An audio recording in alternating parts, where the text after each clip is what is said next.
आज के इस वीडियो में मैं आप लोगों को डॉग स्ट्रिंग्स के बारे में बताऊंगा और पेप 8 के बारे में बताऊंगा। ये दोनों ही टॉपिक्स इंटरव्यू में काफी पूछे जाते हैं कि डॉग स्ट्रिंग क्या होती है, पेप 8 क्या होता है, लेकिन ये कोई बहुत बड़ी रॉकेट साइंस नहीं है। इसलिए मैं आप लोगों को कंप्यूटर स्क्रीन पर भी लेकर चलूंगा और हम इन दोनों टॉपिक्स को अच्छे से एक्सप्लोर करेंगे। Let's get started.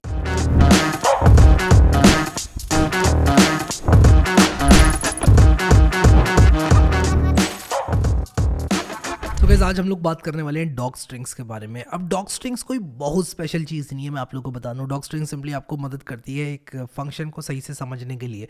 अगर मान लो मैंने एक फंक्शन लिखा और आपको अगर वो फंक्शन डिस्क्रिप्शन के साथ मिल जाए तो इससे अच्छी कोई बात ही नहीं हो सकती। तो यही डॉग स्ट्रिंग्स यहाँ पर करती है। तो Python doc strings are the string literals that appear right after the definition of a function, method, class या मॉड्यूल। ठीक है, ज़रूरी नहीं है ये सिर्फ फंक्शन तक ही सीमित रखें, हमें क्लास की डेफिनेशन के अंदर भी डॉग स्ट्रिंग लिख सकते हैं। और कमेंट से ये किस तरह से अलग होती है ये मैं आप लोगों को बताऊंगा। तो ये मान लो हमने एक फंक्शन लिखा जो कि स्क्वायर प्रिंट करता है, ठीक है, और मैं इसको ज़रा रन करता हूँ और आप लोग देखना यहाँ पर क्या होगा कि जैसे ही मैं इसको रन करूँगा तो 25 दिखा रहा है, 5 का स्क्वायर 25। लेकिन आप लोग यहाँ पर देख सकते हो कि मैंने एक स्ट्रिंग डाली हुई है, takes in a number n returns the square of n, जो कि एक डॉग स्ट्रिंग है जो कि इस फंक्शन के बारे में मुझे बताती है और बताती है कि इस फंक्शन का इनपुट क्या है, क्या इनपुट एक्सपेक्ट कर रहा है ये और क्या इसका आउटपुट होगा। ठीक है, अब मैं आप लोगों को एक चीज़ दिखाना चाहता हूँ, आप लोग देखोगे आपको काफ़ी मज़ा आएगा वो चीज़ देख के। अगर मैं यहाँ पर कुछ इस तरह से लिख दूँ square dot underscore underscore doc underscore underscore, कुछ इस तरह से अगर मैं प्रिंट करूँ, तब आप लोग यहाँ पर देखोगे कि ये जो डॉग स्ट्रिंग है ये लिटरली प्रिंट होकर आ गई। इसका ये मतलब है कि कमेंट्स की तरह डॉग स्ट्रिंग्स को इग्नोर नहीं किया जाता। और डॉग स्ट्रिंग्स को लगाने के लिए आपको फंक्शन की जो बॉडी है उसके जस्ट ऊपर एक स्ट्रिंग डालनी है कुछ इस तरह से।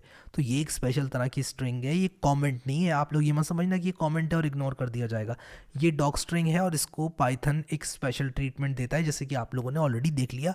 अंडरस्कोर डॉक अंडरस्कोर वेरिएबल के अंदर, इनफैक्ट एट्रीब्यूट के अंदर स्टोर करता है। तो इस फंक्शन का अगर मैं डॉग स्ट्रिंग देखना चाहता हूँ तो मैं इस तरह से देख सकता हूँ और इसको पार्स कर सकता हूँ, पता लगा सकता हूँ कि किस तरह का ये इनपुट लेगा। अगर मान लो मैंने एक स्पेसिफिक पैटर्न सेट कर दिया अपनी डॉग स्ट्रिंग का और मैंने अपने सारे फेलो प्रोग्रामर्स को बोल दिया कि आप जो भी डॉग स्ट्रिंग डालोगे उसमें सबसे पहले आप पहली लाइन में ये लिख देना कि एक्सपेक्टेड इनपुट का टाइप क्या है, और उसके बाद लिख देना कि आप उस इनपुट को जो है कितनी बार ले सकते हो, टोटल नंबर ऑफ इनपुट कितने हैं, और उसके बाद हम स्क्वायर डॉट अंडरस्कोर डॉग को पार्स कर पाएंगे। ठीक है, तो इस तरह के काम किए जा सकते हैं डॉग स्ट्रिंग से। लेकिन कमेंट जो है कुछ भी लिखा जा सकता है और कमेंट्स चेंज करने से प्रोग्राम चेंज नहीं होगा। डॉग स्ट्रिंग चेंज करने से प्रोग्राम चेंज हो सकता है, समझ रहे हो, प्रोग्राम के आउटपुट चेंज हो सकते हैं। कमेंट चेंज करके प्रोग्राम के आउटपुट चेंज नहीं होते हैं। ठीक है, तो ये चीज़ आप लोगों को जो है अच्छे से जो है अपने दिमाग में रखनी है। ठीक है, तो यहाँ पर ये डॉग स्ट्रिंग है, ठीक है, और इसका आउटपुट डेफिनेटली 25 है। और अगर आप डॉग स्ट्रिंग को प्रिंट करोगे तो आपको ये देखने को मिलेगा।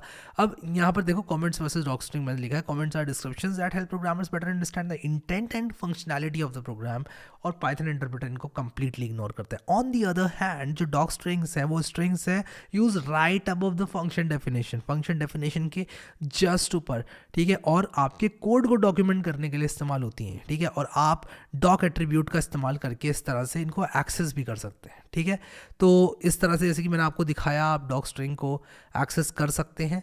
तो ये होती है हमारी डॉग स्ट्रिंग्स। ठीक है, बहुत ही सिंपल सी चीज़ है, बट अगेन इंटरव्यू में क्वेश्चन आ जाता है, कोई आपसे पूछे क्या है, आप कमेंट ना बोले डॉग स्ट्रिंग है। क्लास अगर मान लो हम जो कि आगे देखने वाले हैं आने वाले वीडियोस में, क्लास के अंदर आपको दिखती है इस तरह की कोई चीज़, आप इसको डॉग स्ट्रिंग कहोगे। अगर आपने इसको कमेंट किया आप पकड़ जाओगे कि यार आपको डॉग स्ट्रिंग के बारे में नहीं मालूम है। ठीक है, तो ऐसा नहीं करना है। अच्छा, अगर मैं यही चीज़ यहाँ लिख दूँ, मैं यहाँ पर मान लो प्रिंट एक्स लिख दूँ, प्रिंट एन, ठीक है, मान लो मैं ये करता हूँ, तो क्या ये प्रिंट होगी डॉग स्ट्रिंग? नहीं, क्योंकि ये अब डॉग स्ट्रिंग नहीं है, डॉग स्ट्रिंग अब नन हो गई है, क्योंकि डॉग स्ट्रिंग जस्ट इस वाली लाइन के बाद जो लिखा है वो होगी। ठीक है, और इस केस में वो नन है। ठीक है, तो आपको क्या करना है, जो डॉग स्ट्रिंग है उसको right below the function name या फिर right above the function body डालना है। ठीक है, इस जगह पर आपको डालना होगा इसको एक वैलिड डॉग स्ट्रिंग बनाने के लिए। ठीक है, आई होप कि ये चीज़ समझ में आ गई आप लोगों को। अब पेप 8 के बारे में बताता हूँ। अब पेप 8 क्या है, पेप 8 के बारे में पूछ लिया जाता है कई इंटरव्यूज़ में। पेप 8 एक गाइडलाइन और बेस्ट प्रैक्टिस प्रोवाइड करता है पाइथन कोड की।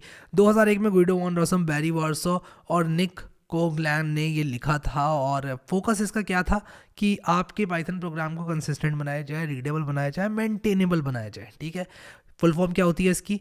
Python enhancement proposal. तो हमारे पास बहुत सारे पैपेट जो कि एक डॉक्यूमेंट है वो हो सकते हैं जो कि बताएंगे कि किस तरह से अच्छा मेंटेनेबल और बढ़िया पाइथन कोड लिखा जाए। ठीक है, अब ज़ेन ऑफ पाइथन के बारे में मैं आप लोगों को बताना चाहता हूँ।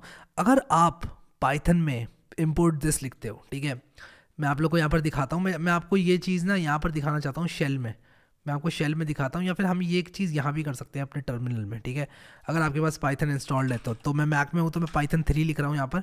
अगर आप विंडोज़ में हो तो आप पाइथन लिखना। ठीक है, तो यहाँ पर आप देख सकते हो कि Python rappel REPL read evaluate print loop यहाँ पर मेरा स्टार्ट हो गया है।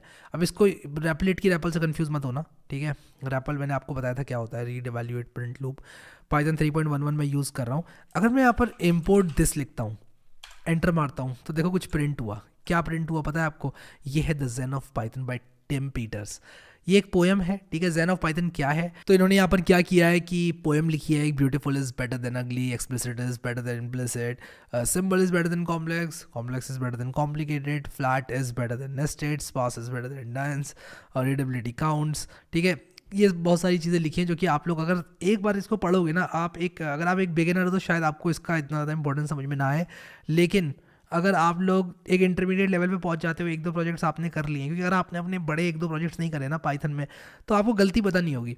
जब आप एक पूरा प्रोजेक्ट एंड टू एंड बना लेते हो ना, फिर आपको समझ में आता है यार मैंने ये क्यों कर दिया, ये करता। ठीक है, तो उस तरह के ख्याल जब आएंगे ना, जब तक आपके दिमाग में नहीं आएंगे तब तक आपको पता नहीं चलेगा इन सब चीज़ों का क्या मतलब है। फिर आप जब वापस आओगे ना इस पे, अपने 1-2 प्रोजेक्ट्स करने के बाद इम्पोर्ट दिस लिखना और एक बार इसको पढ़ना कि यार क्या लिखा है, और आप अपने कोड से रिलेट कर पाओगे। और ये बात मैं आपको अपने एक्सपीरियंस से बता रहा हूँ, कहने के लिए नहीं कह रहा हूँ, कूल दिखने के लिए नहीं कह रहा हूँ। ये बात मैं आपको पहले ही बता दूँ। ठीक है, कूल दिखने के लिए नहीं कह रहा हूँ, मैं दिल से ये चीज़ मैंने फील करी है कि एक बार आपने अपना 1 से 2 प्रोजेक्ट्स बनाए पाइथन में, और उसके बाद जब आप वापस आते हो ना इस चीज़ पर, आप देखते हो ब्यूटीफुल इज बेटर देन अगली, आपको कहीं ना कहीं अपने कोड में दिखता है। Explicit is better than implicit, हाँ यार मैंने ये किया था, ये करना चाहिए था, हाँ यार ये बात सही है। Simple is better than complex, complex is better than complicated. ठीक है, फील कर पाओगे आप, अपने प्रोजेक्ट से रिलेट कर पाओगे, अपने प्रोजेक्ट की चीज़ें आपके दिमाग में घूमेंगी जब आप इसको पढ़ोगे बाद में। तो अगर आप बिगिनर हो तो शायद आपको इतना अच्छे से ये चीज़ नहीं आए समझ में। ठीक है, बट एनीवेज ये जो है एक ईस्टर एग है पाइथन में। इम्पोर्ट दिस लिखने से ये प्रिंट होता है, जो कि थोड़ा सा कहीं ना कहीं चौंका देता है लोग, अरे इम्पोर्ट दिस लिख के पोएम आ गई, ये क्या है मतलब। ठीक है, लेकिन ये ईस्टर एग है पाइथन में जो कि इंटेंशनली डाला गया है। ठीक है, ऐसा नहीं है कि इसका कोई यूज़ है इम्पोर्ट दिस लिख के पोएम आ जाती है, इसका कोई यूज़ नहीं है, बस ये एक ईस्टर एग डाला गया पाइथन में। तो आपसे अगर कोई पूछे कि इम्पोर्ट दिस करने से क्या होगा, तो आप कहना ज़ेन ऑफ पाइथन जो है वो प्रिंट होता है, और उसका एक बहुत बड़ा मतलब है, काफ़ी अच्छा मतलब है। और अगर आप लोग एक इंटरमीडिएट प्रोग्रामर हो तो इसको पढ़ना एक बार, और आपको कहीं ना कहीं अपने कोड से जो है सिमिलैरिटीज़ देखने को मिलेंगी।